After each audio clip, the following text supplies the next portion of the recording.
પથરી એ ઘણા દર્દીઓમાં જોવા મળતો એક મહત્વનો કિડનીનો રોગ છે। પથરી અસહ્ય દુખાવો કરી શકે છે, પરંતુ ઘણા દર્દીઓમાં પથરી હોવા છતાં દર્દીને કોઈ જ તકલીફ નથી હોતી અને જ્યારે ખબર પડે છે ત્યારે ઘણું મોડું થઈ જાય છે, એટલું મોડું કે કિડની કાઢવી પડે। માટે જો તમને તમારા શરીરમાં 5 લક્ષણો જણાય તો તેને સામાન્ય ન માનતા। કિડનીમાં પથરીની સમસ્યા સામાન્ય બની ગઈ છે। રિપોર્ટ અનુસાર ભારતમાં 12% વધુ લોકો પથરીની સમસ્યાથી પીડાય છે। છેલ્લા ઘણા વર્ષોમાં કિડની સ્ટોનના કેસમાં ઝડપથી વધારો થઈ રહ્યો છે। ખરેખર કેલ્શિયમ, સોડિયમ, ઓક્સાલેટ જેવા ઘણા ખનિજો આપણા લોહીમાં હાજર હોય છે અને તેમાં યુરિક એસિડ પણ જોવા મળે છે અને જ્યારે કિડની તેમને પેશાબ સાથે ફિલ્ટર કરે છે ત્યારે તેને પ્રવાહી અથવા પાણીની જરૂર પડે છે। પાણીની અછતના કારણે આ બધા પદાર્થો એકસાથે ચોંટી જાય છે અને પથરી બની જાય છે। જ્યારે પથરી બને છે ત્યારે ઘણો દુખાવો પણ થાય છે। પેશાબના કેલ્શિયમ, ઓક્સાલેટ કે ક્ષારના કણો એકબીજા સાથે ભેગા થઈને લાંબા ગાળે યુરિન માર્ગમાં કઠણ પદાર્થ બનાવે છે, જે પથરી તરીકે ઓળખાય છે। યુરિન માર્ગમાં થતી પથરી જુદા જુદા કદની હોય છે, જે રીતિના કણ દડા જેવડી મોટી પણ હોઈ શકે છે। અમુક પથરી ગોળ કે લંબગોળ અને બહારથી લીસી પણ હોય છે। આ પ્રકારની પથરી ઓછો દુખાવો કરે છે અને સરળતાથી કુદરતી રીતે પેશાબ વાટે બહાર નીકળી શકે છે।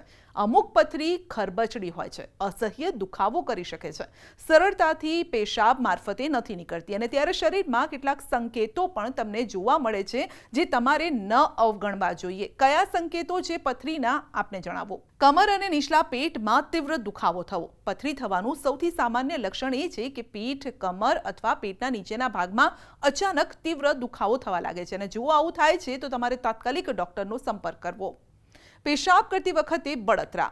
જો તમે પેશાબ કરતી વખતે બર્નિંગ અથવા તો પીડા અનુભવો છો તો સમજવું કે કિડનીની પથરી પેશાબની નળીમાં પ્રવેશી ચૂકી છે।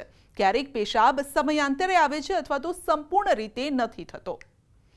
પેશાબના રંગમાં ફેરફાર। જો પેશાબનો રંગ પીળો, કથ્થઈ અથવા તો ગુલાબી જેવો દેખાય છે તો તે લોહીના લીકેજની નિશાની હોઈ શકે છે અને આવું ત્યારે થાય છે જ્યારે પથરી યુરિન માર્ગને નુકસાન પહોંચાડે છે। વારંવાર પેશાબ, ઉબકા અને ઉલટી જેવું થવું। જો તમે સામાન્ય કરતાં વધુ વાર પેશાબ કરી રહ્યા છો પરંતુ તેની માત્રા ઘણી ઓછી છે તો આ પણ કિડનીની પથરીની નિશાની હોઈ શકે છે। પેટ અને કિડની પર દબાણ આવવાથી ઉબકા, ઉલટી જેવું લાગે છે। શરદી અને તાવ। જો તમને પથરીની સાથે તાવ અને શરદીનો અનુભવ થતો હોય તો ચેપનો સંકેત પણ હોઈ શકે છે। પેશાબમાં લોહી આવી શકે, પેશાબ વારે ઘડીએ કરવા જવાની તકલીફ હોય, પેશાબમાં બળતરા થતી હોય, ઠંડી લાગીને તાવ આવતો હોય, સાથે પેશાબમાં બળતરા હોય, કમરના ભાગમાં દુખાવો થતો હોય, ક્યારેક વધારે તકલીફ હોય અને કિડની પર સોજો આવતો હોય તો દુખાવાની સાથે વોમિટ પણ થતી હોય। હવે કિડનીમાં પથરી થવાના મુખ્ય કારણો પણ જાણી લો। જે લોકો ઓછું પાણી પીવે છે તેમને કિડની થવાની શક્યતાઓ રહેલી છે। ખોરાકમાં મીઠું અને પ્રોટીન વધારે લેવું, લાંબો સમય પથારીવશ રહેવું, જે વ્યક્તિઓ ખૂબ જ ગરમ કે ભેજવાળા વાતાવરણમાં રહેતા હોય તેને પણ પથરી થાય। ખોરાકમાં વિટામિન સી કે કેલ્શિયમનું વધુ પ્રમાણ હોવું, સ્થૂળતા, હાઈ બ્લડ પ્રેશર, ડાયાબિટીસ, હાઇપરથાઇરોઇડ પણ હોઈ શકે છે આની નિશાની। પહેલી જ વાર આવા દર્દી દુખાવા સાથે આવતા હોય અને જ્યારે સોનોગ્રાફી, લોહી રિપોર્ટ કરીએ ત્યારે ખબર પડે કે જે કિડનીમાં પથરી થઈ છે એ ઘણા સમયે ખૂબ મોટી પથરા જેવડી હોય છે, 3, 4, 5 સેન્ટીમીટરની પણ પથરી મોટી થઈ જતી હોય છે।